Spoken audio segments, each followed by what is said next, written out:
Amigas, amigos, consejeros, viceconsejero. Comenzamos hoy la tercera jornada del 16º Congreso Nacional del Medio Ambiente, en el que, de momento, en las dos primeras jornadas hemos tenido prácticamente 3.000 asistentes participando en los diferentes encuentros de reflexión y de análisis como el que hoy empezamos.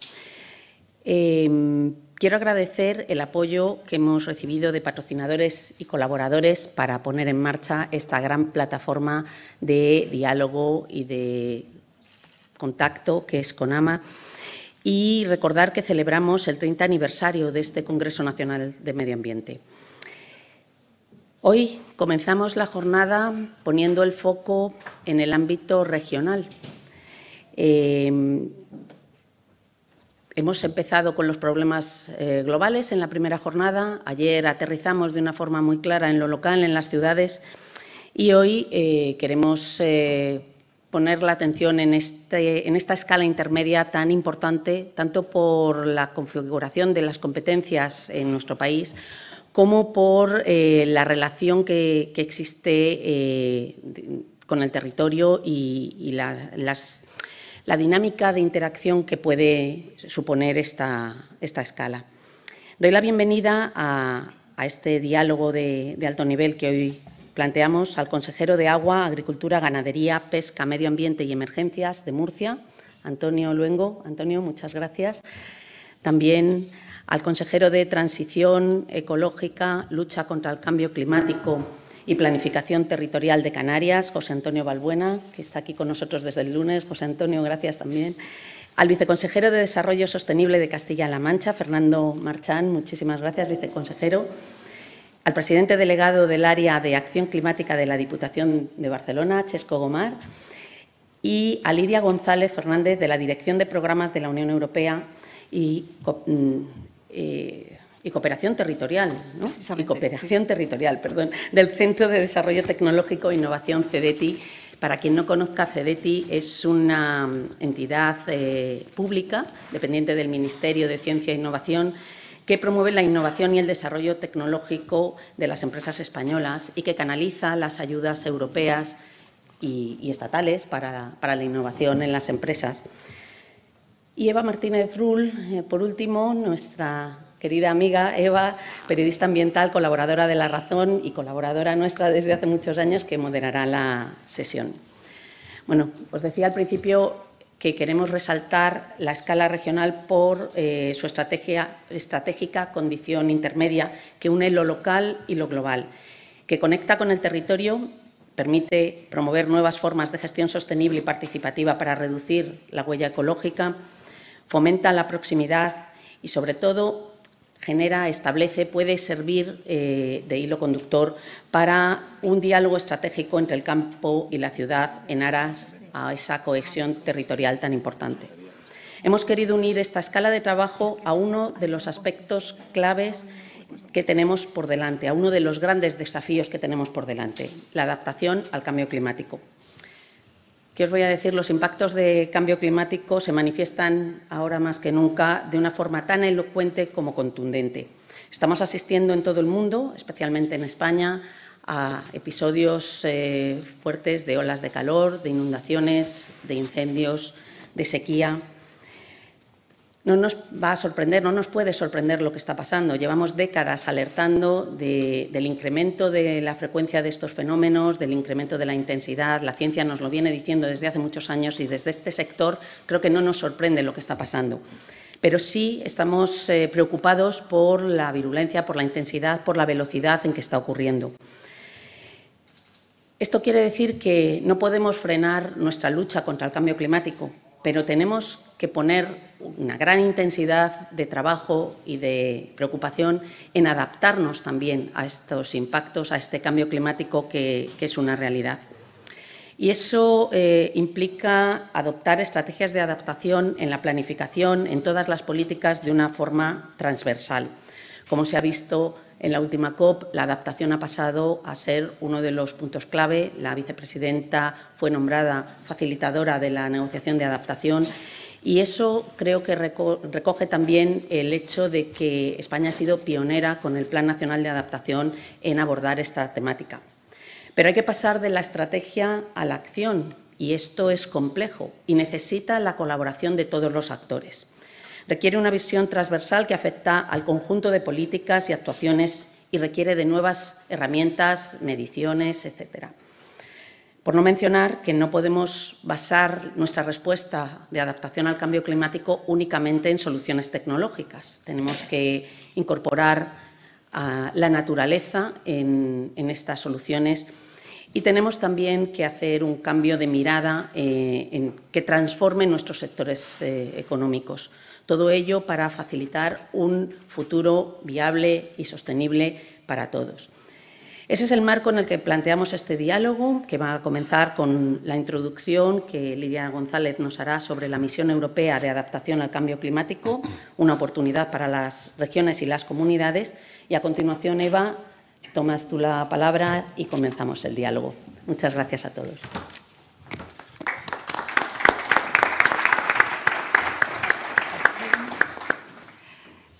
Hola, buenos días.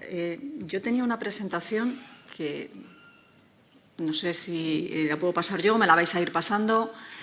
Bueno, en cualquier caso, lo primero, agradecer que se haya organizado este programa de adaptación que es tan interesante, que empezamos con esta jornada, pero que va a tener a lo largo del día múltiples digamos, mesas, múltiples oportunidades de ver la adaptación desde distintos focos. Ahora vamos a hablar de la componente regional, luego va a ser la componente en las ciudades, luego va a haber un tema relacionado con soluciones basadas en la naturaleza, porque todo, efectivamente, el resolver los problemas de adaptación al cambio climático no son problemas sencillos. Y, por supuesto, quiero dar las gracias por haberme invitado a esta mesa con los protagonistas, porque lo que yo voy a contar realmente es una pequeña introducción. Lo importante es lo que van a contar ellos a continuación, de lo que se está haciendo, del paso adelante que se ha dado en adaptación en las diferentes regiones. Y es verdad lo que decía Alicia, en España vamos avanzados, tenemos que seguir trabajando. A ver, pensemos que por nuestra situación geográfica los temas de cambio climático nos están impactando de una manera muy clara. Ahora mismo en Europa a todo el mundo. Nuestros amigos del norte, que parecía que no sabían lo que era la sequía, empiezan a saber qué es eso de no tener lluvias. Y ellos no están preparados, porque nunca han tenido eso.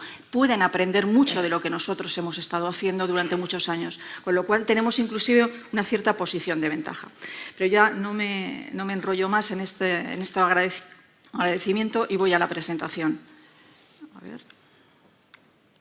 Bueno, Misión Europea de Adaptación al Cambio Climático. Mi sensación, y creo que no es una sensación personal, es que realmente de adaptación y mitigación siempre tendrían que haber ido de la mano, pero desde hace muchísimo tiempo, inclusive con las conclusiones del Acuerdo de París, todos nos habíamos quedado con la disminución de las emisiones de gases de efecto invernadero y la adaptación era como el hermano pobre. Bueno, quizá una de las conclusiones positivas, pocas conclusiones positivas que hemos sacado de la COP27 es que la adaptación realmente es imprescindible, es fundamental y tenemos que acelerar los esfuerzos para llegar a la adaptación. Y con este mensaje detrás, la Unión Europea identifica esta misión de adaptación al cambio climático. Pero ¿qué son? Perdón, que me he pasado. ¿Qué son las misiones europeas? Bueno, las misiones europeas en realidad es una manera distinta de abordar grandes problemas, grandes retos que tenemos identificados en la Unión Europea. La Comisión Europea, en septiembre del año pasado, en septiembre de 2021, lanza una comunicación donde identifica 5 grandes retos en los cuales trabajar. Si veis, hay 2 muy claramente identificados relacionados con cambio climático, misión de adaptación y misión de ciudades climáticamente neutras, más centrado en mitigación, pero no nos olvidemos que los temas de agua o los temas de suelos también tienen mucho que ver con estos temas de cambio climático. Y es hacer cosas diferentes aprovechando los resultados de la investigación y la innovación tecnológica y no tecnológica, como ha dicho Alicia, para conseguir poner soluciones en marcha. ¿Para qué?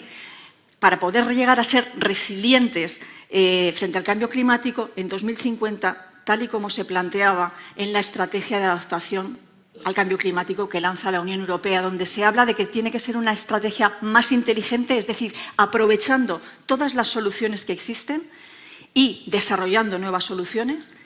Tiene que ser más rápida porque realmente ya tenemos muy claro que estamos sufriendo los efectos del cambio climático y que ya no son reversibles, por mucho que fuésemos capaces de llevar las emisiones a cero, y que además afectan a todos los sectores. Esto no es solamente que tengamos sequía, no es solamente que nos afecte a la cadena agroalimentaria, es que nos afecta al turismo, es que nos afecta a la calidad del agua que podemos tener en zonas costeras, es que nos afecta a todos los sectores. Luego, realmente esto que se plantea en la estrategia utiliza la misión de adaptación al cambio climático como una herramienta de llegar a conseguir que las regiones, las comunidades europeas puedan llegar a ser resilientes en 2050, no solamente climáticamente neutros, sino resilientes al cambio climático.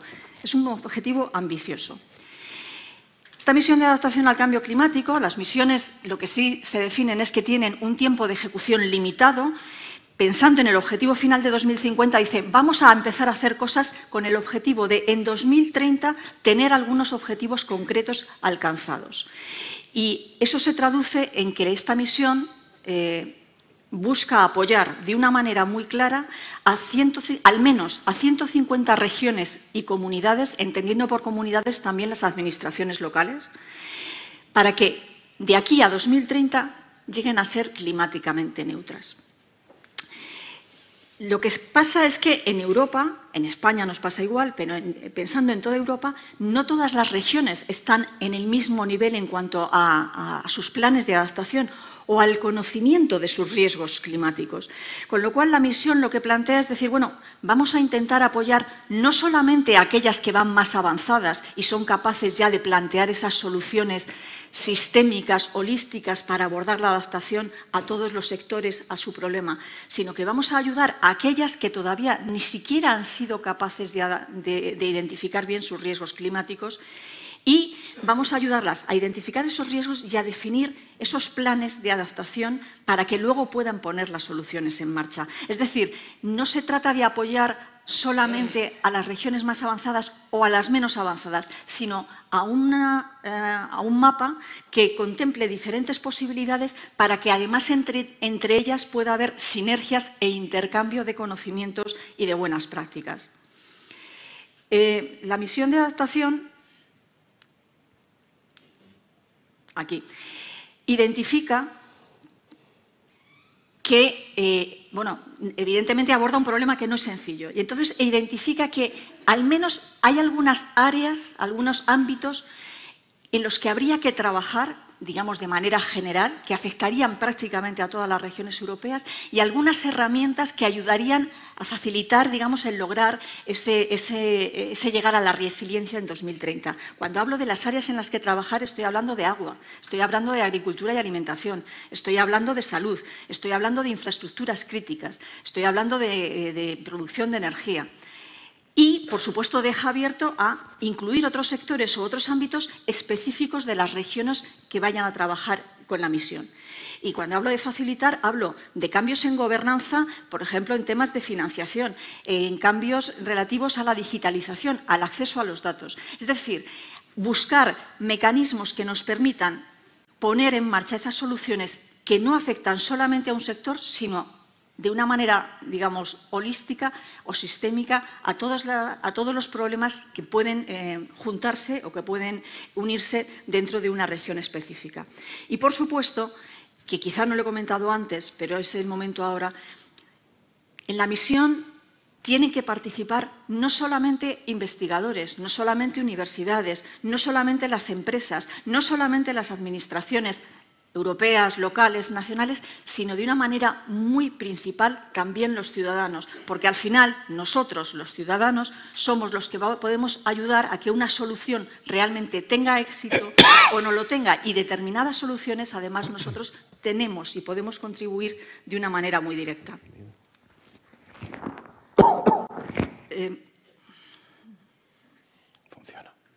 Aquí. Algunas acciones que ya se han puesto en marcha dentro de la misión a nivel de la Unión Europea, ¿vale? Luego hablaré de qué estamos haciendo en España o cómo estamos en España.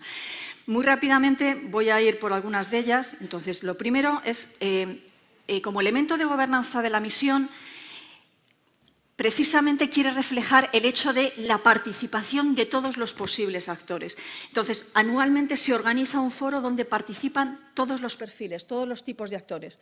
Por supuesto, ¿me escucháis?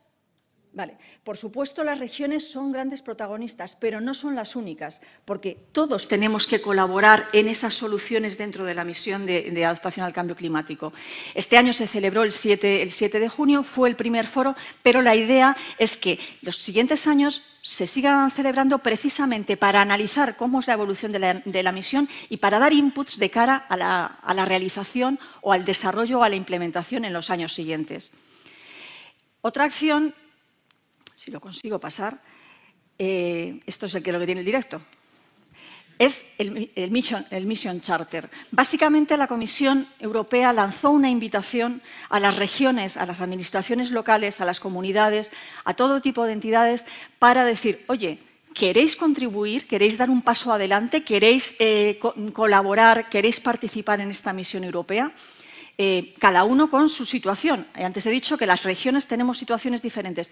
Cada uno que plantease qué es lo que estaba haciendo, qué es lo que quería hacer, cómo iba a trabajar en adaptación al cambio climático. Esto se lanzó el 14 de marzo pasado y la fecha de cierre, los últimos, es el 25 de noviembre. Para todas las regiones, administraciones locales que quieran firmar ese charter, ese compromiso con la misión, no es un compromiso económico, es un compromiso de trabajar con la misión, o para aquellas entidades que quieran ser amigas de la misión, es decir, universidades, centros tecnológicos, empresas que tengan interés, porque todos tenemos algo que hacer en los temas de adaptación. Se anunciaron, tanto en el foro como en los Research and Innovation Days, que hubo en septiembre, los primeros firmantes del Charter. Esto no me está funcionando, pero bueno, aquí. Y puedo deciros que ahora mismo ya hay más de 200 entidades, administraciones locales y regiones europeas que son firmantes del Charter, de las cuales 19 son regiones y administraciones locales españolas. Es decir, casi un 10% de esos firmantes son españoles. Y, de hecho, tenemos aquí a algunos de esos firmantes, los que han dado un paso adelante diciendo nosotros queremos trabajar en los temas de adaptación.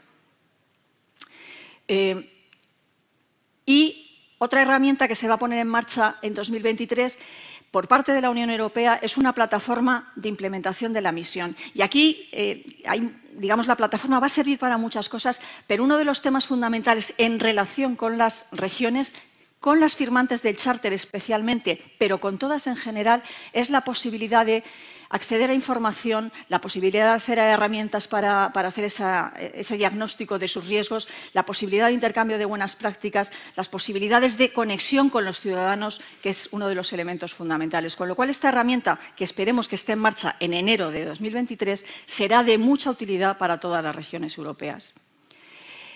En cuanto a las convocatorias de Horizonte Europa, el programa marco de investigación e innovación, Horizonte Europa es un programa que tiene convocatorias específicamente dedicadas a las misiones y, en concreto, a la misión de adaptación al cambio climático. Ya ha habido convocatorias en 2021 y en 2022 y ahora, próximamente, quizá en diciembre, principios de diciembre, se lanzarán las convocatorias de 2023, muy centradas en proyectos de demostración, en temas de agricultura y alimentación, en temas de salud y en temas de infraestructuras críticas. Y también se hablará de sinergias con otras misiones, con la misión de las ciudades climáticamente neutras o con la de agua o con la de suelos, porque el cambio climático y la adaptación es un tema muy horizontal. En esas convocatorias es imprescindible que participen como socio las regiones y las comunidades. No es una opción. Si no están como socios, los consorcios que se presenten no podrán presentar buenas propuestas. Lanzo aquí este mensaje porque, bueno, podéis contar con nosotros, conmigo, CEDETI, para, digamos, contaros todo lo que sepamos y para ayudaros a formular estas propuestas. Pero estas oportunidades son para las regiones y para las comunidades. Y ya para finalizar, ¿en España qué? Alicia decía, estamos avanzados, somos pioneros. Bueno, pues es verdad que somos pioneros. En España, en la parte de ciencia e innovación, tenemos contemplado dentro de la estrategia y de los planes de ciencia e innovación una acción estratégica en clima, energía y movilidad, donde precisamente la adaptación está contemplada, y también tenemos los programas y planes de las comunidades autónomas. Esto desde el punto de vista de ciencia e innovación, que son elementos que tenemos que aprovechar dentro de las acciones que queramos poner en marcha para la adaptación. Tenemos el Plan Nacional de Adaptación al Cambio Climático. Tenemos una serie de planes, de programas a nivel de las comunidades autónomas y a nivel local. Y también tenemos una serie de proyectos, ejemplos que ya están funcionando. Los tenemos y los podemos consultar. Aquí he puesto algunos, pero hay muchos más. Con lo cual, tenemos planes y programas en ciencia, tenemos planes en adaptación, tenemos planes y programas a nivel nacional, a nivel regional y a nivel local, y tenemos capacidades a nivel de los investigadores, a nivel de las empresas, a nivel de las administraciones y a nivel de los ciudadanos. No nos olvidemos que tenemos una Asamblea Ciudadana del Clima que, puede ser un buen elemento también dentro de esta misión de adaptación al cambio climático y su implementación en España, con lo cual tenemos la posibilidad de participar. Y me queda una diapositiva, que es alguna idea final, donde las misiones no son solamente investigación e innovación, pero tenemos que aprovecharla, tenemos que aprovechar los resultados de esos proyectos de investigación e innovación, los resultados de esos proyectos LIFE, de esos proyectos Horizonte Europa, de esos proyectos nacionales. Tenemos muchos proyectos con participación española y con grandes participantes españoles.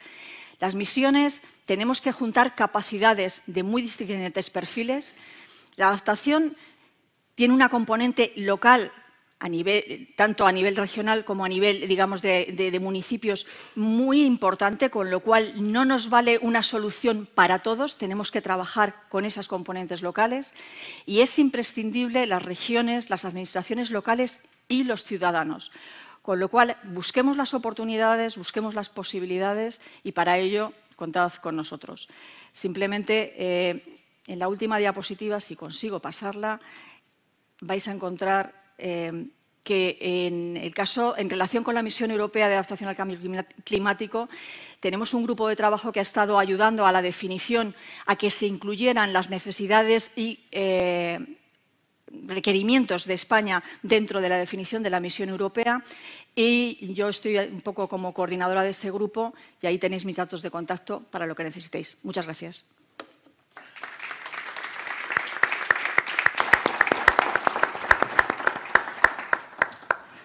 Bueno, pues yo sin más agradeceros nuevamente la presencia de los representantes de las diferentes regiones, y quería recordaros hacer una pequeña introducción de 10 minutos por ponente. Ahora os voy presentando uno a uno y luego dar paso al turno de preguntas. También invitar al público, por supuesto, si tiene alguna duda, a que participe.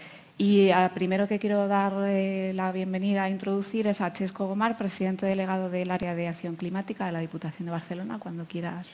Muy bien, pues muchísimas gracias. La verdad es que para nosotros hoy es un auténtico honor estar en esta sala, en esta fila de consejerías de gobiernos autonómicos como administración local. Somos de alguna manera los que nos toca al final implementar todas las ideas que salen, todos los planes que se ponen en marcha, y además, si me lo permitís, tenemos el enorme reto de hacerlo de la mano de la ciudadanía. Antes, quiero quedarme con dos cosas de las que decía Alicia. La primera, si me lo permitís, hace 3 años y poco, ya va a hacer 4, evidentemente, que empezamos este mandato. En este mandato hemos tenido las siguientes crisis que pongo encima de la mesa. En la provincia de Barcelona, algunas evidentemente no son solo propias de la provincia de Barcelona, sino que son mundiales, como por ejemplo la pandemia. Empezamos con el temporal Gloria, que arrasó una parte importantísima de la costa de Barcelona, además de la comarca de la que yo soy, de la comarca del Maresme. Luego vino la pandemia, que todos desgraciadamente hemos sufrido a nivel mundial.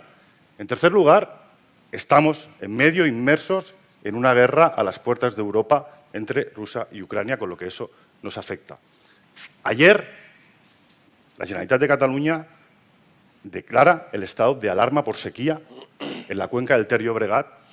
Es decir, para haceros un resumen, si hubiera habido una erupción volcánica en Cataluña y la Garrocha fuera de la provincia de Barcelona hubiera erupcionado, no tengáis ninguna duda. ¿Por qué os pongo este marco para empezar? Porque evidentemente la resiliencia y la transición energética son dos elementos que son imprescindibles que tengamos en la agenda política y que estén encima de la mesa de todas y cada una de las administraciones públicas y que, por supuesto, tengamos en cuenta de una vez por todas al mundo local, que es en parte lo que yo vengo a reivindicar.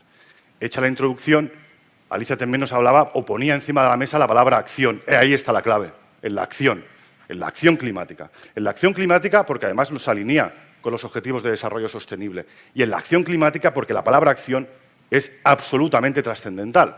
Las administraciones públicas, además, tenemos, perdonadme, por favor, que haga esta comparación, sé que no es la más acertada, pero tenemos un arma de destrucción masiva que son los presupuestos. Seguramente no es el símil más acertado, pero es para provocar que intentemos entendernos.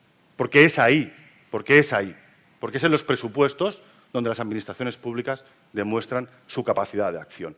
No en los grandes discursos necesarios, pero ese tiempo ya ha pasado. Ahora es el momento de la acción, de la alineación con los objetivos de desarrollo sostenible y con la implementación de presupuestos reales que nos lleven hacia la mitigación, hacia la resiliencia y hacia la transición energética.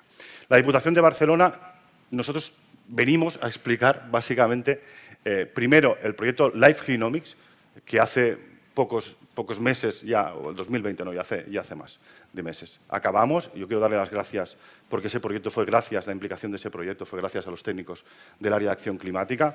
Permitidme los 10 segundos publicitarios. El área de acción climática de la Diputación de Barcelona, antigua área de medio ambiente, es la más antigua del Estado español. Es la primera área de gestión medioambiental de la Administración española, con lo cual la experiencia, el conocimiento y los profesionales que tenemos dentro del área nos hacían poder optar y o tener la capacidad de optar a un fondo LIFE como fue el Life Clinomics.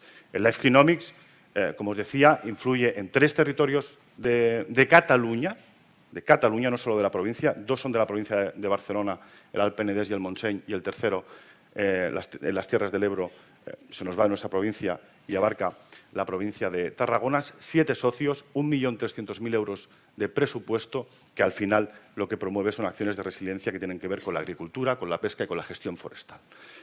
Ese proyecto nos lleva ahora a dar un paso mucho más firme, mucho más grande, que nos genera evidentemente dudas y satisfacciones, con muchos más socios, pasamos de 7 a 24 socios, con muchísimo más presupuesto, pasamos de 1.400.000 a 16 millones de euros y, sobre todo, el gran reto que nos implica y nos impone este nuevo LIFE, el EcoAdapt, que es la movilización de más de 160 millones de euros que tiene que ver con la adaptación y resiliencia al cambio climático.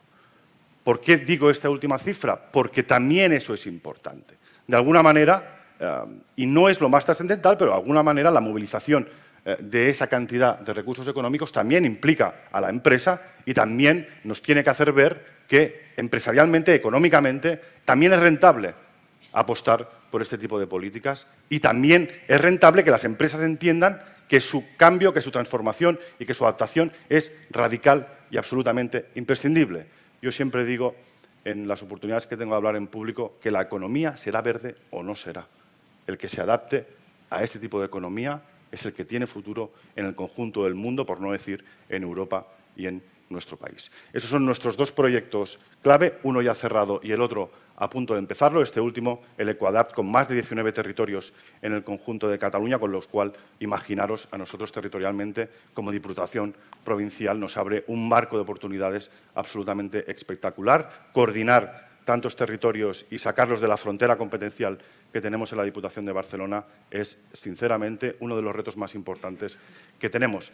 Luego os explicaré, si la ponente así lo tiene a bien, explicaros también alguna que otra acción que tiene que ver con la transición energética y con lo que os decía al principio, la acción, la inversión. Hemos pasado en el pasado de 0 euros en inversión a más de 70 millones de euros en transición energética después. Si lo tenéis a bien, así os lo explico. Gracias. Pues muchas gracias, Chesco. Doy la palabra aquí a mi vera. Le tengo a Fernando Marchán, viceconsejero de Medio Ambiente de la Junta de Comunidades de Castilla-La Mancha. Cuando quieras, Fernando. Muy buenos días a todas y a todos. Lo primero, saludar a mis compañeras de mesa. Muchísimas gracias. Primero, disculpar también a mi consejero, que le hubiera encantado estar aquí con los compañeros, pero le ha sido absolutamente imposible. Entonces, en este caso, estoy yo en representación no solo de la consejería, sino, como bien dices, del Gobierno regional. Quiero empezar un poco de lo más actual a lo más antiguo, un poco por meternos en contexto. Se ha visto en la lista que presentaba Lidia que Castilla-La Mancha fue firmante de esa misión de adaptación al cambio climático recientemente, en este año, a finales de julio. Pero Castilla-La Mancha no inicia ahí su andadura en dando pasos hacia esa mitigación y adaptación del cambio climático, dado que ya por 2011 y de manera pionera en el territorio nacional ya se elaboró la estrategia, en concreto ya se llamaba, por eso me alegran tus palabras, ya se llamaba de mitigación y adaptación frente al cambio climático en 2011. Obviamente pues ha ido cambiando mucho la película de 2011, entonces por eso en 2018 elaboramos una evaluación, además ha sido muy participativa, tanto lo fue en el 11 como lo fue en el 18, y entonces elaboramos lo que firmamos en el 19 como la actual estrategia de Castilla-La Mancha en cambio climático. Pero es que además no nos quedamos ahí, en ese mismo 2019 también promulgamos o anunciamos nuestra emergencia climática, nuestra adhesión, el nombre concreto es la declaración de emergencia climática, disculpad, con tanto término ya al final confundo, la declaración de emergencia climática con 19 acciones ya concretas y para poner en marcha de manera inmediata, como así ha sido. Y también en el mismo 2019 se aprobó algo que consideramos fundamental, como es nuestra ley regional, también pionera, disculpad la palabra, pero es verdad que hemos sido bastante avanzados en Castilla-La Mancha. Parece que es una de las regiones que siempre se tiene un poco ahí como de lado, que vamos un poquito a la cola, y sin embargo ahí en temas como este del medio ambiente o de la economía circular es que hemos sido bastante pioneros. En 2019, a finales, también aprobamos nuestra ley de economía circular, como digo, la primera región que lo hizo a nivel nacional. Esa ley, obviamente, unida a su estrategia que aprobamos en el 21, también tiene una serie de acciones que estoy totalmente de acuerdo con el compañero Chesco, que es la palabra clave, la acción, no solo la palabra y, como se dice vulgarmente, bajar de las musas al teatro, y obviamente por eso es tan importante, después de aprobar un marco normativo, una ley en este caso, esa elaboración de la estrategia y sus planes de acción. En esta, como decía, estrategia de cambio climático, que es la que nos atañe en el día de hoy, se hablaba también, muy al hilo de lo que comentaba Lidia, de los riesgos de los sectores de la industria, residencial, servicios e infraestructuras, agricultura, ganadería, bosques y diversidad biológica y salud pública. Creo que vamos más o menos todos en la misma línea y tenemos claro. Y dentro de estos sectores, los puntos a los que tener en cuenta, hablábamos de integración sectorial y adecuación de sistemas y tecnologías, evaluación y reducción de la vulnerabilidad y la investigación, la I+D+I. El fin último, conseguir una economía y una sociedad más resilientes, como hemos dicho ya en varias ocasiones.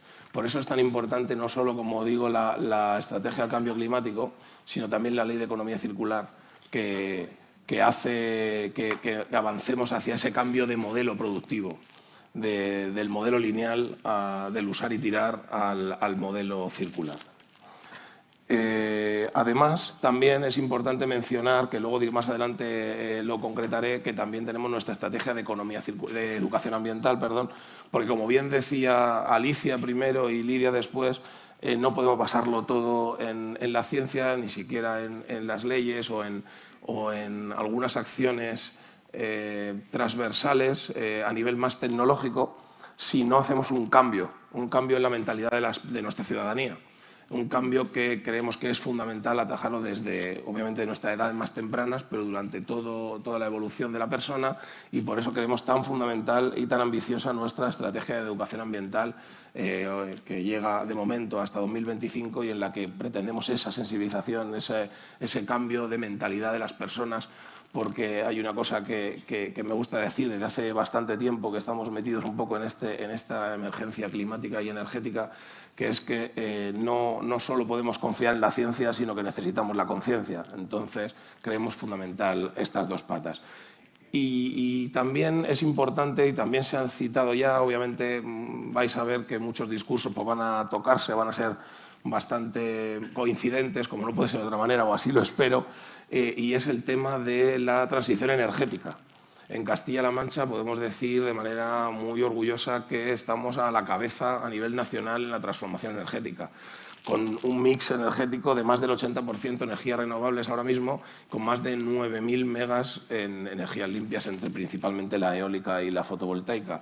Con lo cual nos creemos seriamente ese cambio de modelo energético, esa descarbonización y el intentar, sabemos que es una cosa muy ambiciosa, pero intentar esa descarbonización total con un horizonte del 2050.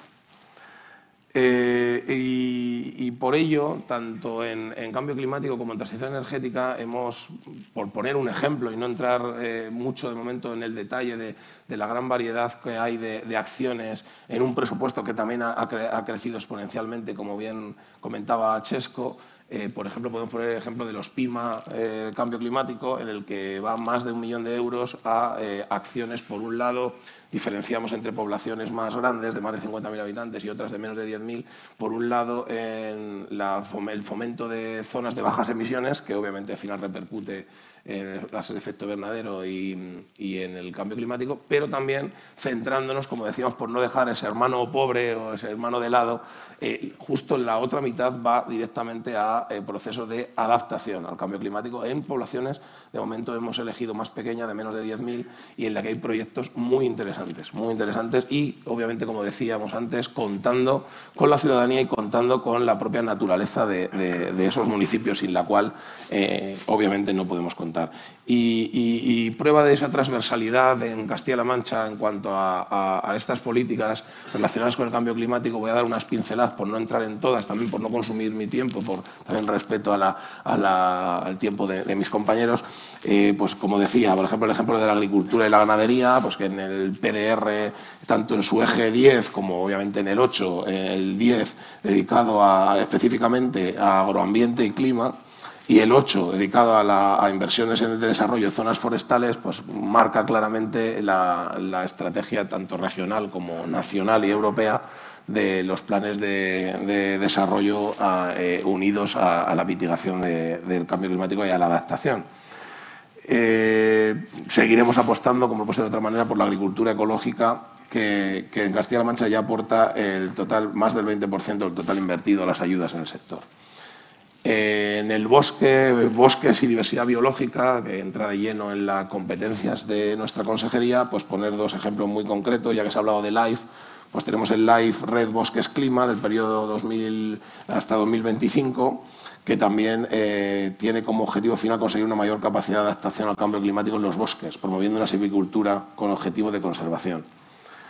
Y también quería decir una pincelada que habréis visto muchos de vosotros, que hace poco presentamos el primer foro internacional, por la Alianza de los Servicios Ecosistémicos en Castilla-La Mancha, que nos parece también muy pionero y ambicioso, que lo que pretende de manera muy simplificada es que las zonas naturales menos antropizadas, menos degradadas, como puede ser los ríos aguas arriba o puede ser nuestras mayores extensiones de zonas forestales, que aportan tal riqueza, no solo obviamente a nivel medioambiental o natural, sino el agua, que es un recurso fundamental, sumideros de CO2, que son fundamentales, pues creemos que a esas zonas hay que compensarlas, porque además, y enlazo con también otra ley pionera en Castilla-La Mancha, como es la del reto demográfico, además coincide con que es las zonas que tienen una menor población.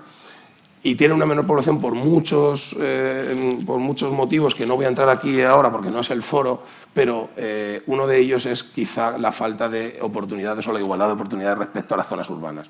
Con lo cual, obviamente, si se genera una riqueza que se está aportando, pero no solo monetaria, sino también de inversiones, social, por lo que ofrecen esas zonas, esos servicios ecosistémicos, creemos que también puede ayudar a esa mitigación no solo del cambio climático, sino también de la despoblación.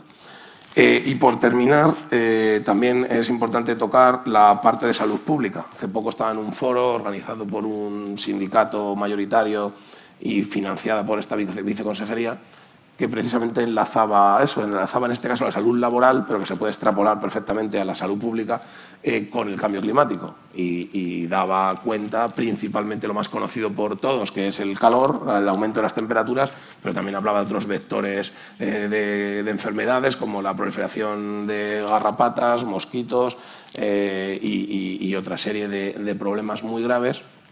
Y en este punto quería citar, como no puede ser de otra manera, teniendo aquí algunos compañeros además que lo hemos vivido en nuestras carnes, el gran problema que también no deriva directamente del cambio climático, pero sí se ha visto agravado y está clarísimo, como son los incendios forestales, que cada vez están empeorando y que Castilla-La Mancha es especialista, tiene uno de los mejores dispositivos a nivel nacional y además es una comunidad muy generosa en ese aspecto, porque creemos que de la emergencia en esta y en otras no entiende de fronteras. Bien lo sabe el compañero Antonio, también hemos estado en Canarias, hemos estado en 9 comunidades autónomas en este verano, aparte de las propias emergencias de la región.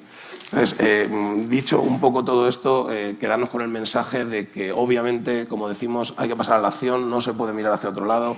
Hay que plasmarlo en esos presupuestos, totalmente de acuerdo con Chesco, y que desde Castilla-La Mancha está esa apuesta decidida y transversal a todas las políticas en cuanto a no solo la más conocida como mitigación de ese cambio climático, de gases de efecto invernadero, descarbonización, modelo circular, sino también obviamente esa adaptación, porque como bien decíais, en otros países no están tan acostumbrados y les llegará, pero nosotros, por desgracia, y sobre todo en el sur de España, en lo que llamamos la España seca, estamos bastante acostumbrados, con lo cual creo que aunque sea haciendo la necesidad virtud, podemos dar bastante que hablar en este aspecto.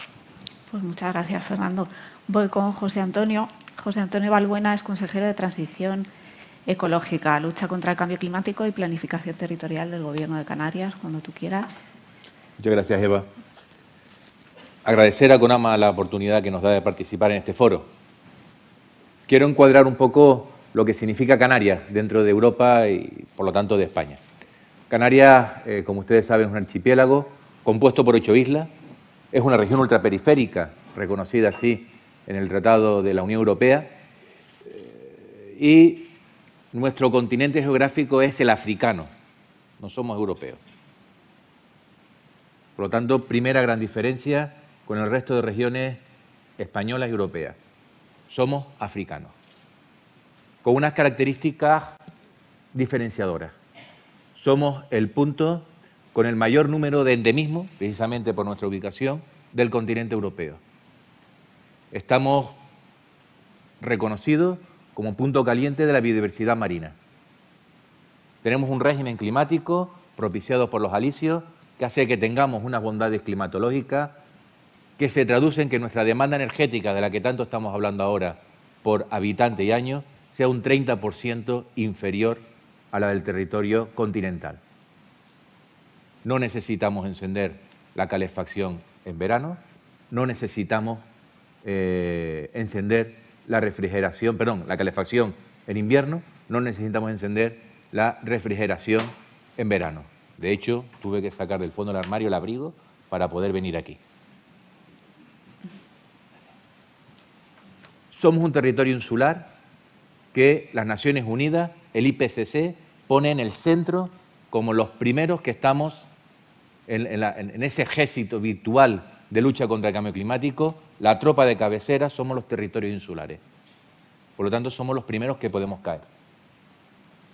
Y así, con otra serie de características más.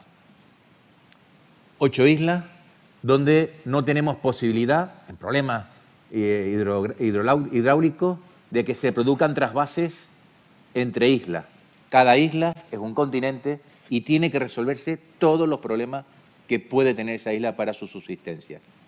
Somos un territorio 10 veces más pequeño que los compañeros manchegos, pero con la misma población, que junto con las Islas Baleares nos convierten en los territorios con mayor densidad de población por kilómetro cuadrado, solo por detrás de Barcelona y Madrid, de las ciudades de Barcelona y Madrid. Un territorio que recibe 15 millones de turistas al año, distribuido entre todos los meses del año.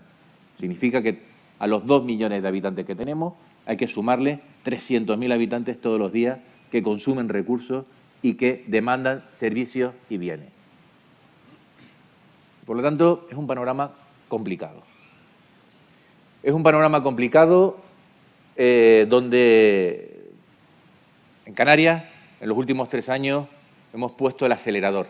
Eso ha hecho que, por ejemplo, dentro de 2 semanas el Parlamento de Canarias apruebe la Ley Canaria de Cambio Climático y Transición Energética, una ley que fija el objetivo de descarbonización para Canarias y adaptación plena al cambio climático en el año 2040.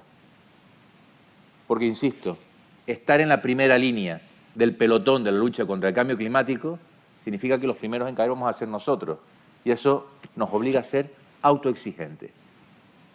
Una Ley Canaria de Cambio Climático que se carga de obligaciones a todos los sectores de la sociedad canaria, que pivota en estrategias y planes que pasan de ser recomendaciones para las administraciones públicas a ser de obligado cumplimiento. Por ejemplo, una vez que entre en vigor la Ley Canaria de Cambio Climático, todas las empresas de Canarias de los sectores más, de alguna forma, más afectados, que tienen más debilidades respecto a los efectos del cambio climático, tienen la obligación de hacer su propio plan de adaptación al cambio climático. Obligación. El mismo nivel de obligación que tienen para hacer, por ejemplo, los planes de seguridad y salud para sus trabajadores. Una Ley Canaria de Cambio Climático que va a imponer, y digo imponer, materias específicas de educación ambiental en todos los niveles de la educación canaria, tanto reglada como no reglada. Una Ley Canaria de Cambio Climático que va a obligar que la Consejería de Salud haga un plan específico de vigilancia de la salud del cambio climático, sustentados en datos. Canarias, que estamos fuertemente influenciados por la calima, que algunos ha asustado recientemente en la península, ese polvo en suspensión, para los canarios algo habitual, está perfectamente contrastado que existe una relación directa entre los episodios de calima y el incremento de la mortalidad en los hospitales por patologías cardiorrespiratorias. Pero testado, ¿no? Si tú tienes una patología cardiorrespiratoria y ingresas en una UBI o en una planta de cualquiera de los centros sanitarios, tienes un escenario difícil y complejo. Tenemos perfectamente testado porque nos hemos implicado en obtener esos datos. Canarias hemos hecho un estudio que no se ha hecho en ningún otro punto del planeta, tal como nos aseguran científicos que han colaborado en el IPCC.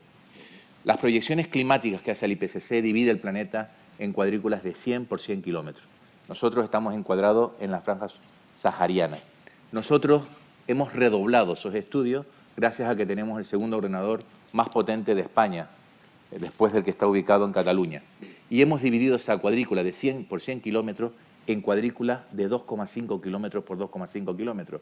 Es decir, hemos aumentado por 1.600 la lupa para conocer los efectos de las proyecciones climáticas en Canarias. Y los resultados son demoledores. Nos colocan, si sabemos que a nivel global estamos por encima del peor de los escenarios, en el caso de Canarias, ese escenario aún se multiplica aún más. Porque no es lo mismo hacer un análisis en cuadrícula de 100 por 100 kilómetros que cuando en una ciudad hacemos análisis a nivel de manzana. Modelizamos relieves topográficos, régimen de viento, empezamos a ver cómo los huracanes que llegan a la costa del Caribe se originan en las aguas de la Macaronesia. Si Canarias esto, vemos cómo cada vez se aproximan más a Canarias y nos acabarán tocando.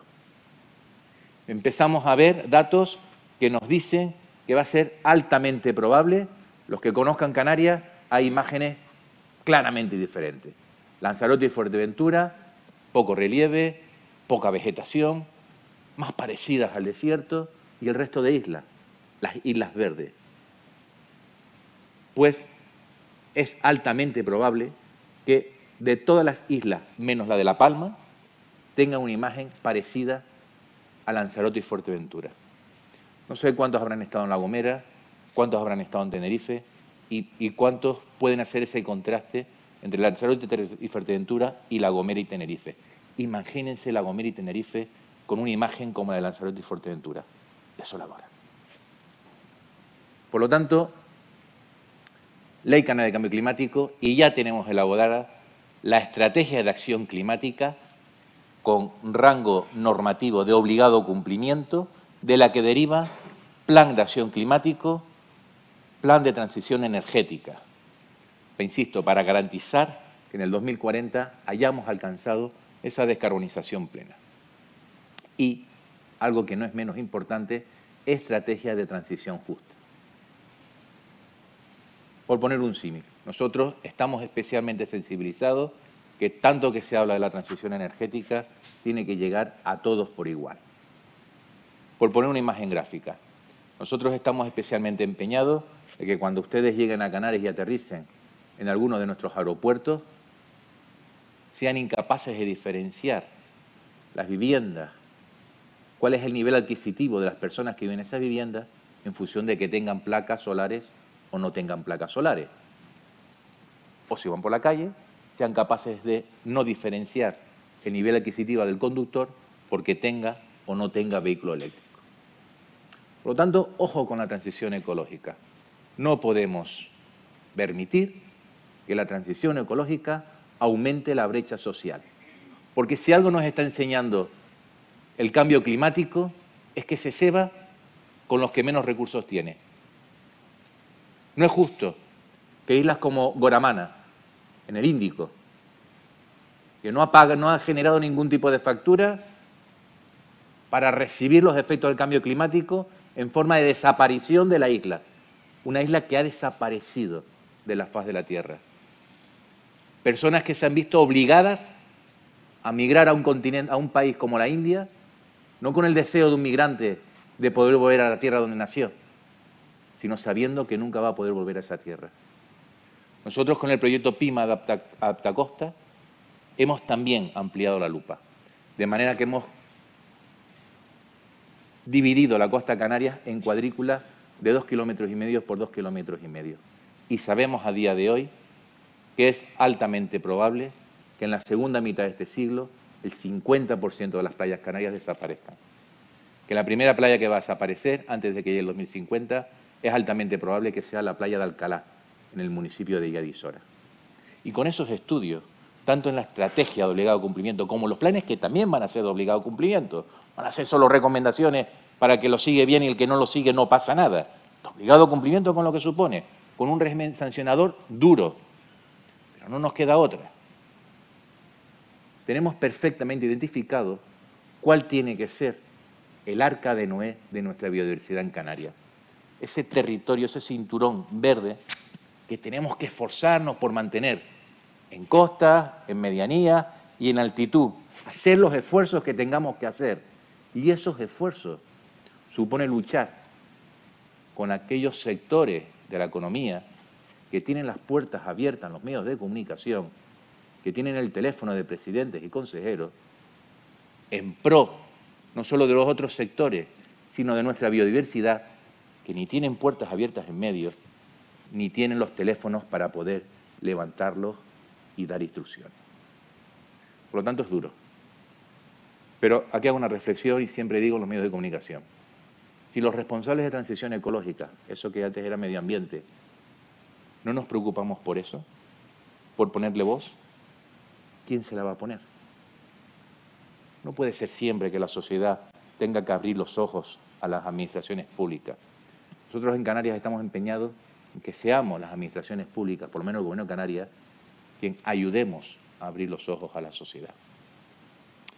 Y en esa línea, nosotros, como región ultraperiférica, también estamos, de alguna forma, reivindicando un trato diferenciado dentro del Gobierno de España y, evidentemente, la Unión Europea, que ya nos reconoce, porque no nos valen las soluciones del territorio continental para el territorio insular. Y termino como empecé, porque los territorios insulares, las Islas Canarias, puede ser la primera región en España que pierda la batalla contra el cambio climático. Muchas gracias.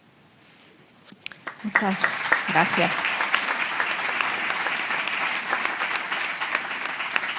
Madre mía, la cantidad de cosas que están saliendo por aquí, que yo no paro de tomar notas, pero bueno, ya terminamos con Antonio Luengo. Muchas gracias, José Antonio. Por cierto, Antonio Luengo, que es consejero de Agua, Agricultura, Ganadería, Pesca, Medio Ambiente y Emergencias del Gobierno de la Región de Murcia. Cuando tú quieras, muchas gracias.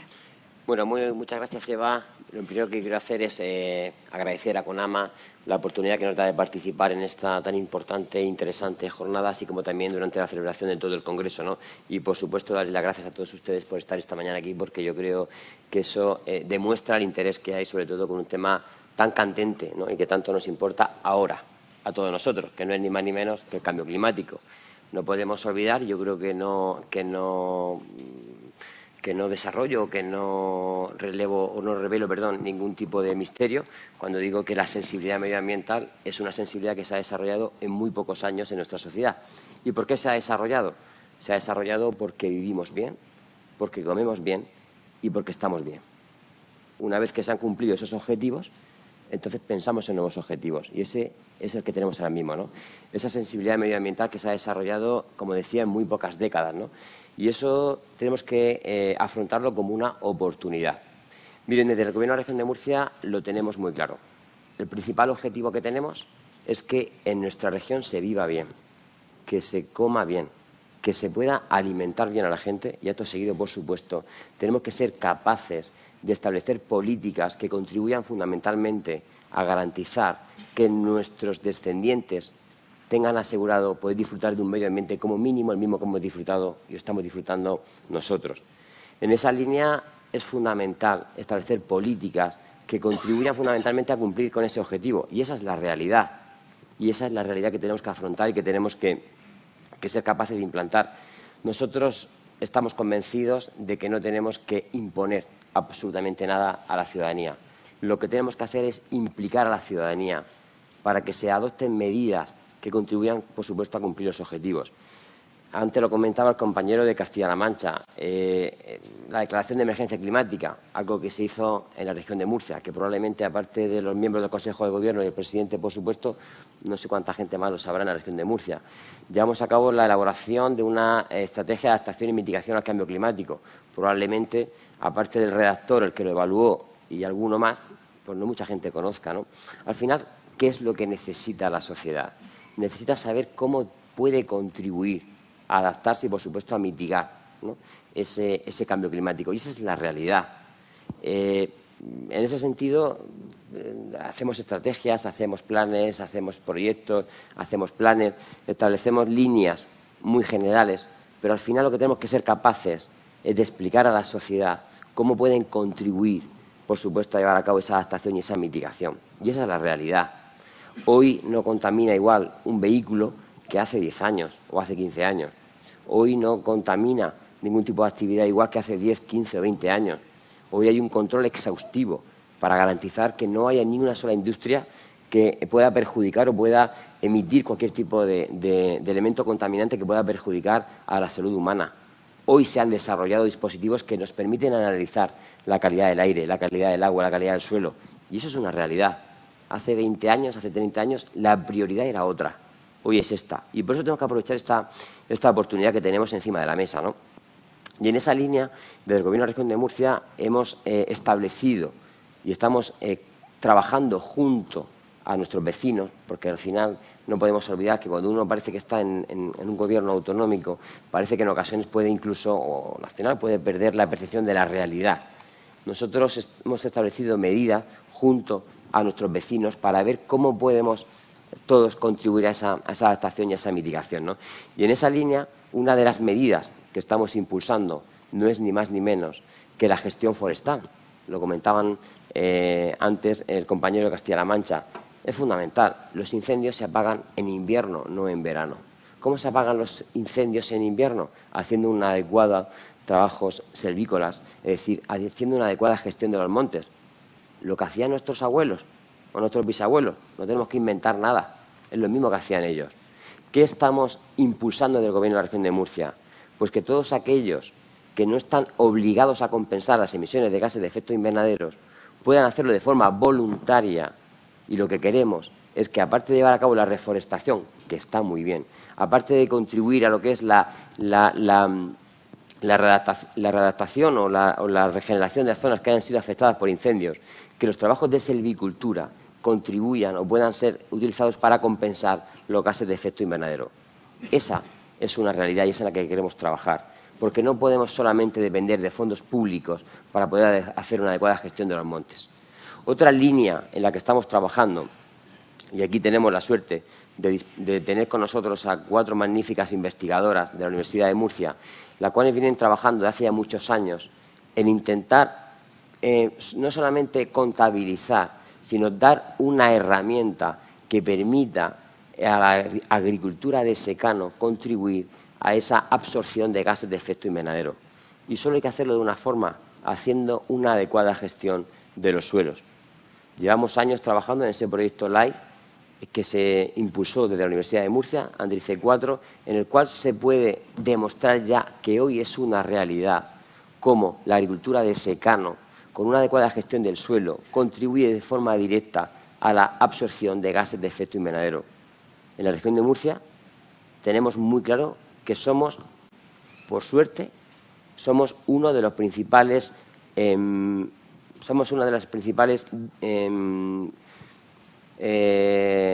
productoras de alimentos a nivel mundial. Y es una realidad. Ahora bien, somos conscientes de que esa agricultura también tiene un efecto negativo. ¿Por qué? Porque tiene también un impacto medioambiental.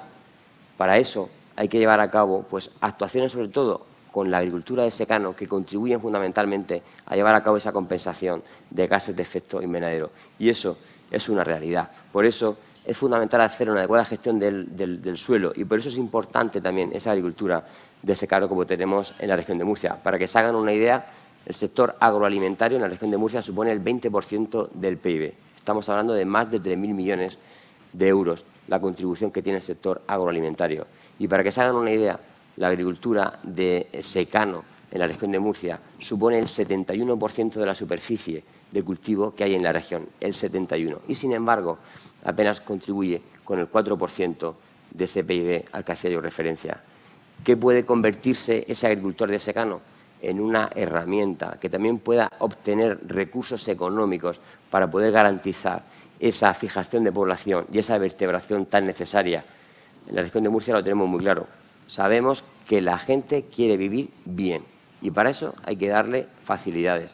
Y, por supuesto, lo que no podemos pretender es luchar contra esa despoblación, luchar contra ese reto demográfico que tenemos sin ser capaces de entender que la gente lo que quiere es vivir de una forma cómoda y, por supuesto, tenerse asegurado el alimento.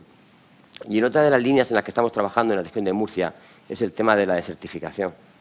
Nosotros recientemente en el Comité de las Regiones, a nivel europeo, pues trasladábamos esa importancia de la desertificación. Tenemos una realidad, y la realidad es que, lo comentaba el compañero de Canarias, que estamos afrontando ahora mismo pues, un acelerado cambio climático y la entrada al desierto a través de Europa. O sea, Europa está entrando fundamentalmente a través de España y fundamentalmente a través de la región de Murcia, entre otras.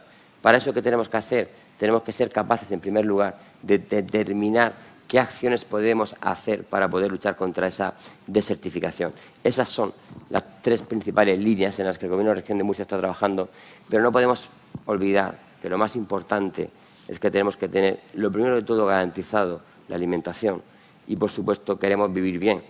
Esa es la realidad. Disculpen que hable así de franco y así con esa crudeza, pero es que es la realidad. A partir de ahí, que ya nuestros hijos ya están viviendo bien, queremos afrontar otros objetivos. Por eso es fundamental, a la hora de establecer políticas, que seamos capaces de entender la realidad que tenemos en nuestros territorios y a partir de ahí, por supuesto, orientar y, evidentemente, establecer medidas, estrategias, planes, programas, proyectos que contribuyan a afrontar el futuro de una forma totalmente adecuada. Por lo tanto, y concluyo, tenemos muchos retos por delante, pero no podemos olvidar que el reto más importante que tenemos es el de dejar a nuestros hijos, como mínimo, el mismo medio ambiente del que nosotros hemos disfrutado y, por supuesto, en esa línea el Gobierno de la región de Murcia lo tiene muy claro. Vamos a seguir trabajando junto a nuestros vecinos y, por supuesto, estableciendo políticas que contribuyan a que la gente viva de una forma adecuada, correcta y, evidentemente, a garantizar que nuestro medio ambiente poco a poco vaya mejorando. Pues muchas gracias también, Antonio. Nos da tiempo a alguna preguntilla y yo quería empezar por una que me parece un poco por aterrizar el discurso en cosas como muy concretas. Sois representantes de regiones muy diferentes. Si tuvierais que decidir una o dos impactos principales ahora mismo de cambio climático en vuestra región y qué sectores son prioritarios en la adaptación, ¿cuáles serían en cada uno de vuestros casos? No sé quién quiere empezar. Empiezo por ahí, en Chesco. Empiezo yo.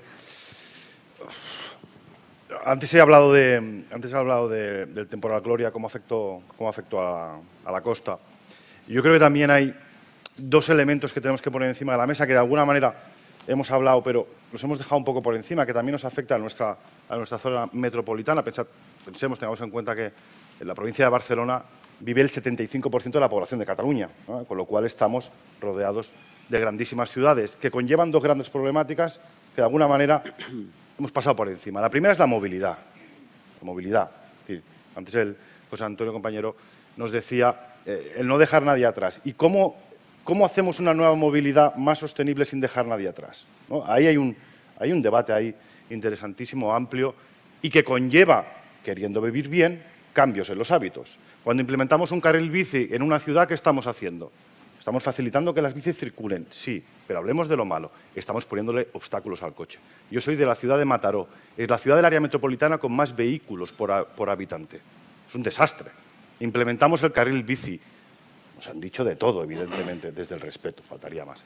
Nos han puesto a caer de un burro. ¿Qué estamos haciendo? Facilitar la circulación de la bicicleta y hacer más sostenible la movilidad. Sí, pero no nos escondamos. Estamos poniéndoles problemas al coche porque el coche es un problema en nuestra ciudad. Zonas de bajas emisiones, sí, en el centro de las ciudades. ¿Por qué? ¿Por qué? ¿Qué pasa? ¿Que en los barrios no hay altas emisiones? O sea, ¿vamos a concentrar las zonas de emisiones solo en aquellas zonas que presuntamente, como antes, insisto, decíamos, vive una clase social, digamos, pudiente, y en los barrios estos problemas no existen? Creo que ahí necesitamos más reflexión. Movilidad. Y el segundo tema que para mí, de verdad, es un temazo que tiene que ver con la gestión de los residuos.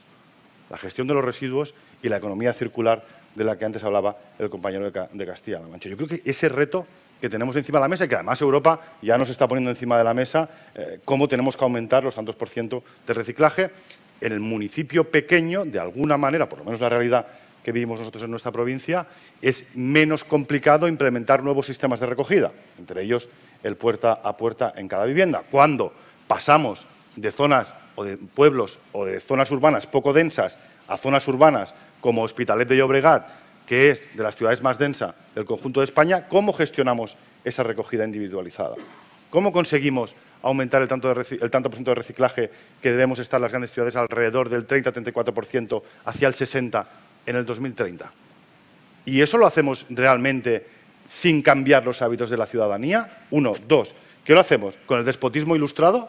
Oiga, haga esto porque esto es lo bueno, porque lo digo yo, porque somos la administración y somos los buenos y usted tiene que hacer esto porque lo digo yo y hágalo porque lo digo yo. Ahí se nos generan también un abanico de necesidades y de posibilidades de cambio de hábitos, pero de hacerlas desde el acompañamiento y con la ciudadanía para que esos cambios sean menos impactantes en nuestro día a día. Si me permitís un ejemplo, y con esto acabo, en la gestión de residuos, a mí me ha tocado municipalmente, los diputados provinciales solo podemos serlo si somos regidores o alcaldes en nuestro municipio. Yo llevo la gestión de la basura en el mío y implementamos en estos 2 últimos años cambios en el sistema de recogida de residuos. En una de las zonas densas de la ciudad implementamos unos contenedores que ponemos y quitamos durante el día. Los ponemos por la tarde y los quitamos durante la mañana y cada contenedor durante el día va cambiando la tipología de residuo que el ciudadano nos pone en el contenedor. ¿Tuvimos ruido? No tuvimos ruido. Hombre, ¿pero eso cómo puede ser? Pues mire, no tuvimos ruido porque además de implementar un servicio nuevo, lo hicimos de la mano de la ciudadanía y nos gastamos un dineral en la educación y en el acompañamiento, teniendo a personas que asesoraban antes de retirar los contenedores, durante la implementación del nuevo servicio y después de ese nuevo servicio. Lo pongo como ejemplo porque creo que es imprescindible la educación ambiental, antes hablaba también el compañero de Castilla-La Mancha, y es imprescindible que los cambios a los cuales tenemos todos y todas que someternos lo hagamos de manera acompañada y lo hagamos también con la ciudadanía, que es imprescindible. Absolutamente. Muchas gracias, José Antonio. Si quieres... Son varios los elementos que nos preocupan desde el punto de vista de los efectos. Uno lo dije antes, la biodiversidad. Estamos teniendo una pérdida de los hábitats de nuestra biodiversidad alarmante, ¿no? Por ejemplo, la retama en el Teide, que solo se da en el Teide, por encima de los 2.000 metros de altitud. Estamos viendo cómo huye de los efectos del cambio climático en altura, ¿no? Las especies, cualquier tipo de especie, para de alguna forma huir de los efectos del cambio climático, se desplaza cualquiera, ¿no? Desde la vegetal, que bueno, se puede ir desplazando en superficie o en altura, hasta el animal, que también bueno, pues tiene una capacidad de desplazamiento mayor que la vegetal, y las personas, ¿eh? Las personas también no huimos del cambio climático, ¿no? El continente africano, la segunda mitad de este siglo va a albergar casi la mitad de la población mundial y, en fin, los movimientos migratorios son importantes y pasan por Canarias, que es algo que estamos insistiendo en hacer ver a la Unión Europea, de que hay que darle, que eso no va a parar y que tenemos que facilitar esa salida, primeramente trabajando allí, pero y si no, dando una salida. Por lo tanto, la biodiversidad nos preocupa enormemente. En segundo lugar, nuestras costas, porque las costas tienen un efecto directo sobre el bienestar de las personas, ya que es el principal motor económico de Canarias, ¿no? Por lo tanto, el efecto que va a tener sobre las costas puede tener unos efectos económicos sobre Canarias que tiene después una derivada social que es evidente, ¿no? Es decir, si nuestro principal motor económico deja de ser competitivo, por ejemplo, el otro día con los compañeros de Baleares, con los que competimos, Baleares tiene un turismo estacionario en los meses del verano, pero sin embargo hasta hace 2 semanas los hoteles seguían abiertos, porque el clima, bueno, pues permitía de alguna forma que los hoteles estuviesen abiertos. En Canarias estamos teniendo pues lo mismo, es decir, las bondades climáticas no son las de antes, el nivel de las costas, nuestras playas se están viendo afectadas y por lo tanto ahí tenemos un efecto importante. Y sobre todo la educación, ¿no? Estamos muy preocupados por la educación a todos los niveles, de las generaciones actuales como de las generaciones que vienen, ¿no? Porque la única forma de que las medidas, que en Canarias, insisto, tenemos que ir a las obligaciones puras y duras, ¿no? Ya no tenemos tiempo para incentivar, animar, fomentar, no, hay que obligar, no queda otra. No queda otra porque el 2050 está está a la vuelta de la esquina, y hacemos un marco temporal. Hace nada estábamos inaugurando el milenio y el 2050 lo tenemos a la vuelta de la esquina, y lo que es más importante, estamos a menos de una generación de que esto, de alguna forma, no tenga marcha atrás. Por lo tanto, no queda otra que obligar. Y por lo tanto, la educación, que siempre ha sido el mejor motor para el avance de cualquier sociedad, estamos especialmente implicados. Cada vez hay más conciencia climática en la población, ¿no? Todo el mundo... Y esto, la prueba de ello es que nuestros bienes, nuestros consumos intentan, algunos con greenwashing, pero intentan de alguna forma asociarse a imagen de sostenibilidad. Y cuando lo hace una empresa cualquiera es porque sabe que hay un mercado detrás de esa etiqueta. Por lo tanto, esa mentalización que cada vez es mayor es un caldo de cultivo óptimo, pero necesitamos la educación de las generaciones, de los chicos y las chicas, ¿no? No es casual que precisamente sean los jóvenes los que están de alguna forma más mentalizados, son más activos a la hora de exigir acciones climáticas. No, los jóvenes son los que van a sufrir los peores de estos efectos en primera carne. Por lo tanto, estamos muy empeñados en eso y en la transición energética, ¿no?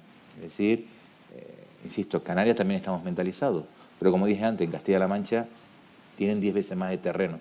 Canarias no.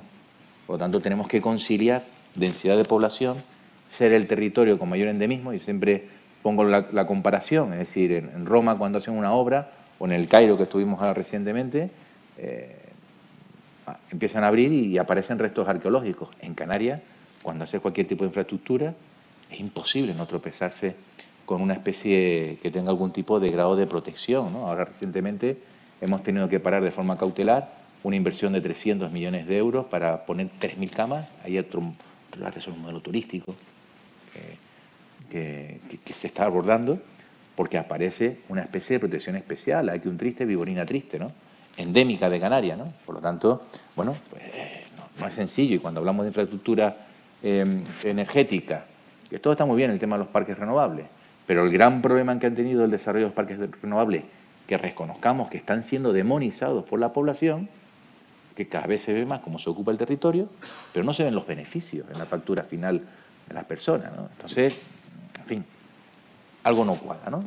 Y encima, cuando no se ve el beneficio, y por ejemplo en Canarias, empiezas a ver que vayas por donde vayas, por sus dimensiones, te ves un parque eólico, un parque solar, donde antes no había esto, que por ese interés general, la finca donde, lo digo por ejemplo en el municipio de Arico, en la isla de Tenerife, que es donde está el recurso, y si está el recurso habrá que ponerlo ahí, pero que hay gente que son fincas con el interés general, pues bueno, pues pueden llegar a utilidad pública y expropiar, y son fincas que antes tenían y que ahora no pueden tener, y que encima eso no reporta ningún tipo de beneficio, pues bueno, en fin, no es la mejor política para apostar por las renovables, ¿no? La gente que está haciendo el autoconsumo, ¿no? En los últimos 3 años hemos pasado de poco menos de 300 instalaciones fotovoltaicas a más de 10.000 instalaciones fotovoltaicas. Esa es la mejor campaña para renovables, ¿no? Que cada uno vea que tú produces tu energía, te ahorras y se acabó, ¿no? Y claro, ahora tenemos un problema con los grandes parques, ¿no?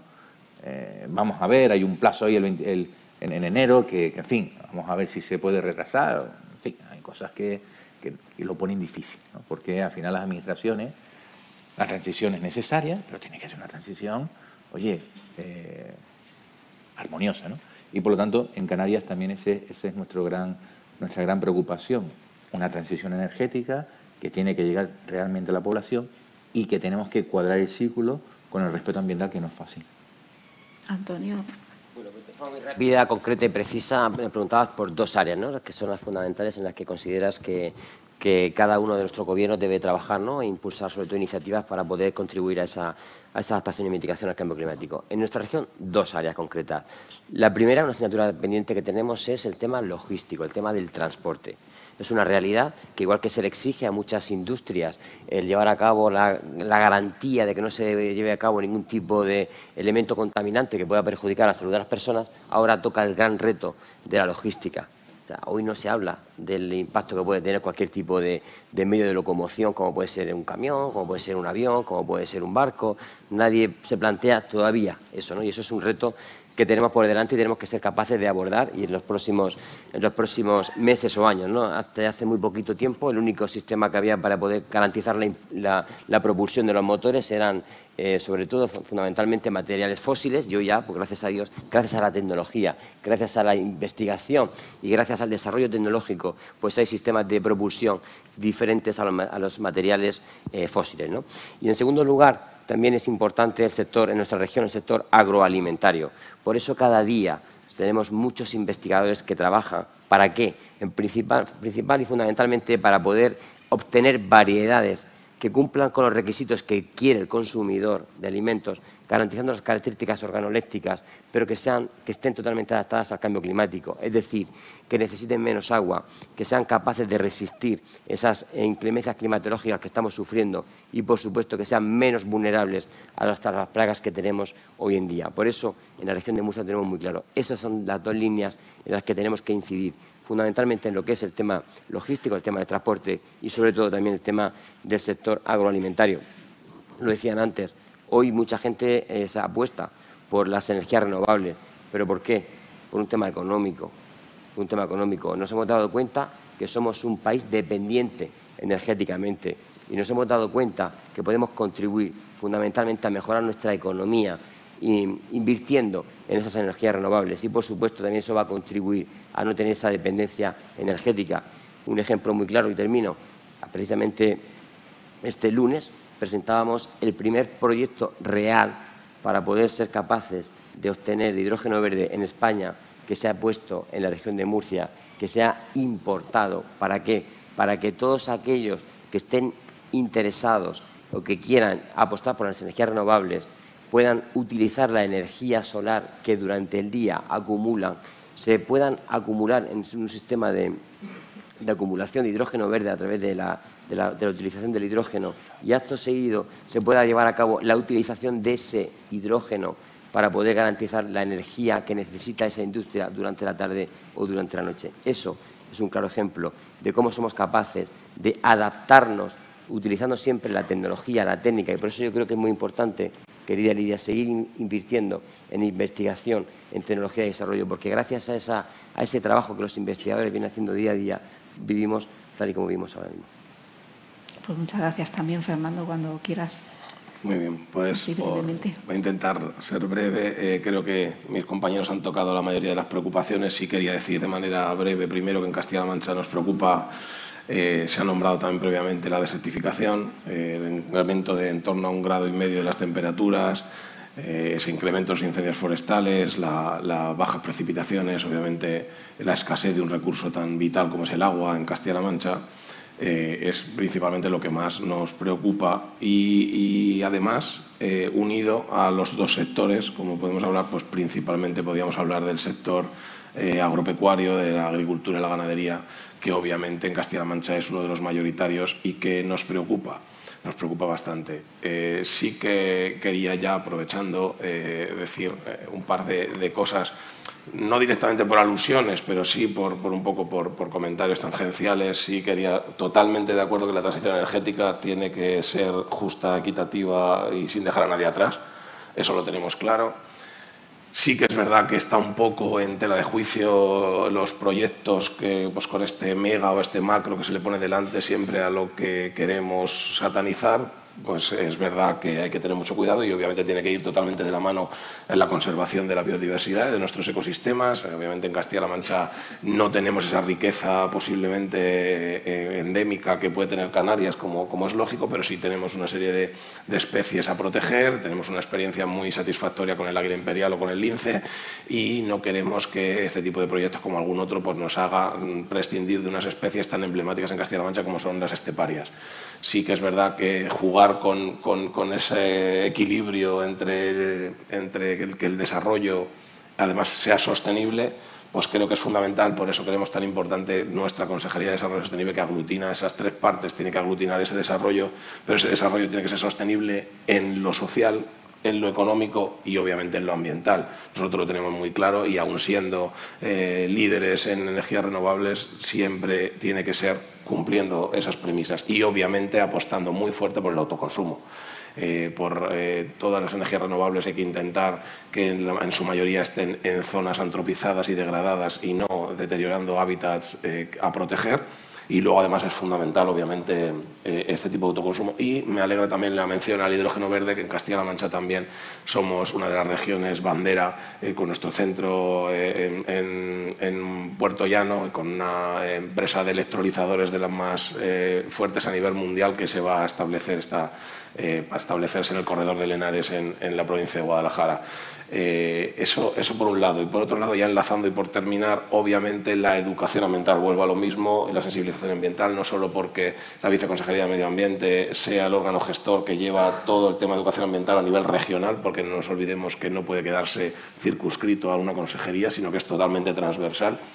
Y para eso quería decir que siento, porque de verdad lo siento, que estamos más cerca ya en la creencia de nuestro compañero José Antonio que de Antonio, porque creemos que, aunque hay que seguir con la mentalización, la sensibilización y promoviendo este cambio, creemos que si no va de la mano ya de obligaciones es imposible. Y por rematar, quería decir que me alegra mucho y creo que debemos además hablar de ese live, de poner en valor el secano, porque me alegra mucho oír de nuestra vecina región de Murcia está apostando fuertemente por la agricultura de secano, porque creo que no hay otro remedio, como nosotros mismos dentro de nuestra propia región estamos haciendo, porque obviamente el agua es un recurso finito que se termina y que además, más si estamos hablando de la España seca, a la España seca, el estar repartiendo la miseria entendemos que es algo que no puede continuar y que obviamente no es sostenible.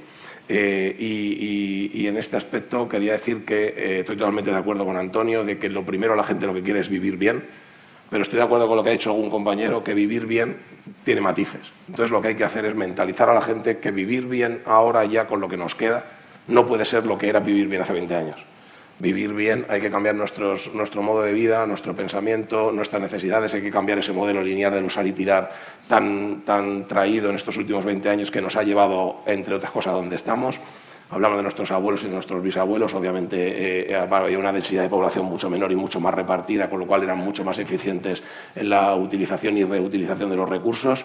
Llegó una época mundial, no es ni de Castilla-La Mancha, ni de Murcia, ni nacional, una época mundial de la comodidad extrema, de lo que cojo, lo uso, lo tiro y ya me darán otro.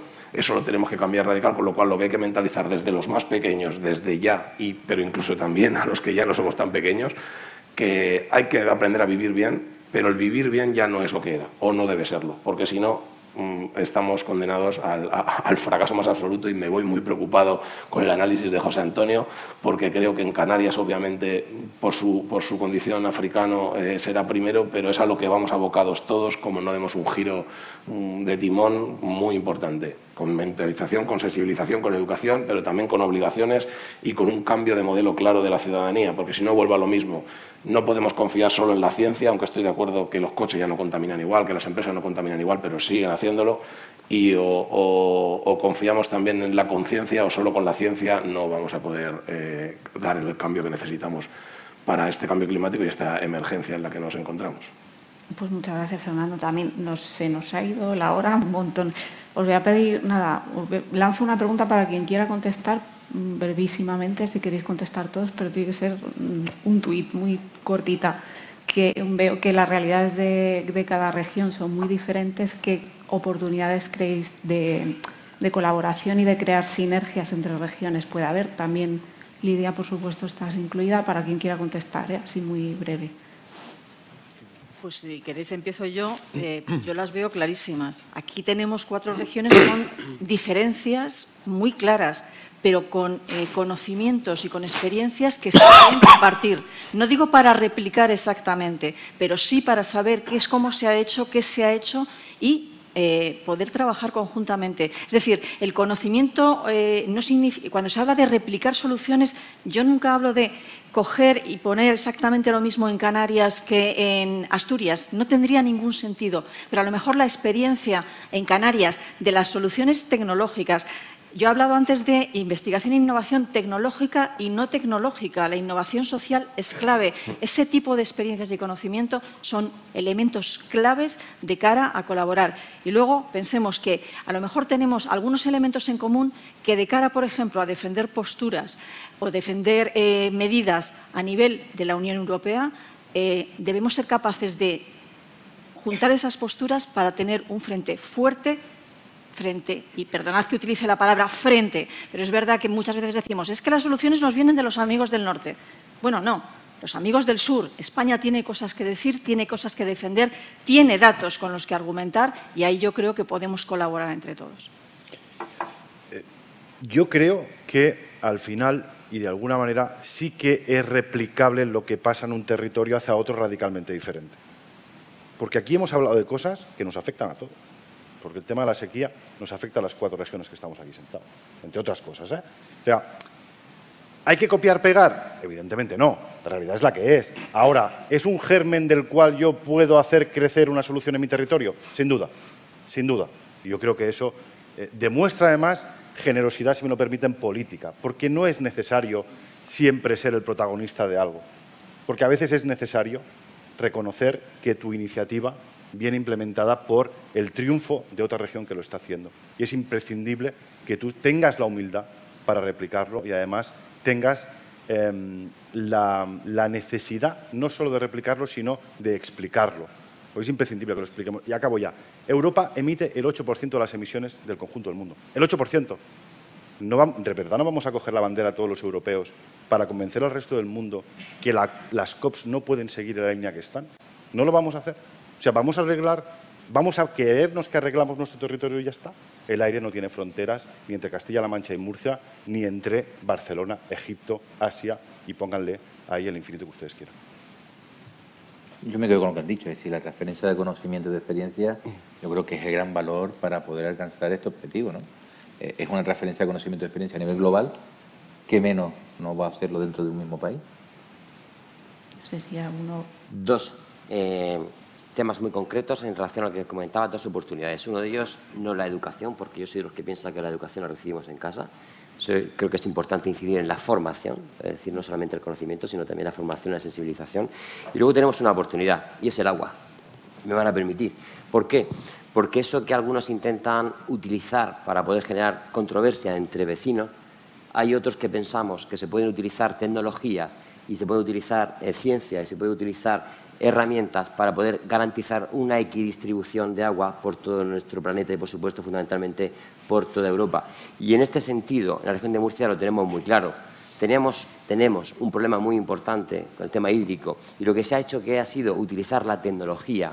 ¿Para qué? Para ser pioneros, sobre todo fundamentalmente, en la reutilización y en la depuración de agua. No podemos olvidar que en la región de Murcia el 98% del agua que en nuestras viviendas y en nuestras industrias utilizamos y tiramos al sumidero del alcantarillado se depura y de ese 98% se reutiliza el 99% de ese agua.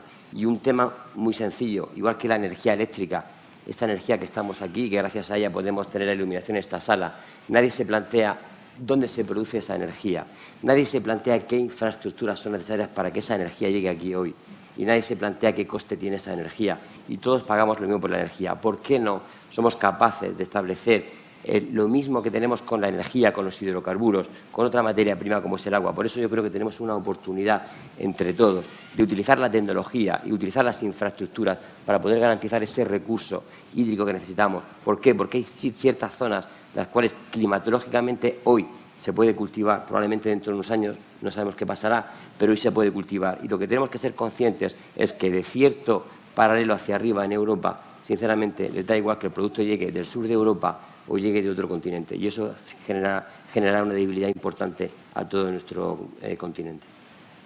Y Fernando, no sé si quieres añadir algo. Sí, yo por cerrar el tema agua, totalmente de acuerdo en que hay que hacer una redistribución de todo. Volvemos a lo de no dejar a nadie atrás, pero poniendo el mismo símil de la producción energética, nadie entendería que obviamente quien produjese la energía no tuviese para utilizarla y se fuese a otro sitio para que la tuviese y pudiese crecer y producir con esa energía. Entonces, dicho esto, estoy de acuerdo que si es una redistribución mundial o universal, estoy de acuerdo. Lo que no puede ser es obviamente que se vaya de un sitio en el que tampoco la tienen o que la tienen en la misma medida o menos hacia otro, porque al final, vuelvo al inicio, es repartir la miseria. Entonces entiendo que tiene que ser un pensamiento mucho más global, mucho más holístico, porque si no, no estamos haciendo trampas al solitario y no es justo entre vecinos, compatriotas y gente que tenemos que colaborar y remar en la misma dirección. Y en cuanto a la sinergia, estoy totalmente de acuerdo.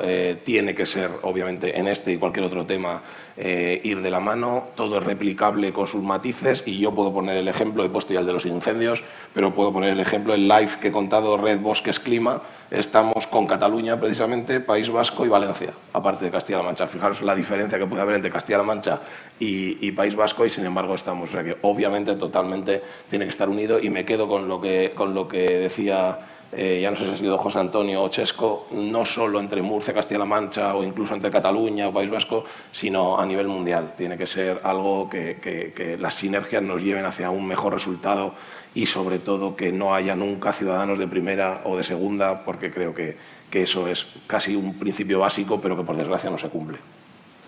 Pues seguiría, porque tengo otras preguntas apuntadas, pero es que nos ha ido la hora un montón. Agradeceros otra vez vuestra asistencia. Espero veros en otra ocasión para seguir preguntándoos, porque el tema es complejo, amplio, y yo me quedo con una palabra que habéis mencionado un montón de veces durante este ratito, que es acción. Y nada, agradeceros también la asistencia a todos, que me hubiera encantado también participación, pero se nos ha ido un poco la hora. Muchas gracias a todos por venir y encantada, y espero veros en otra ocasión.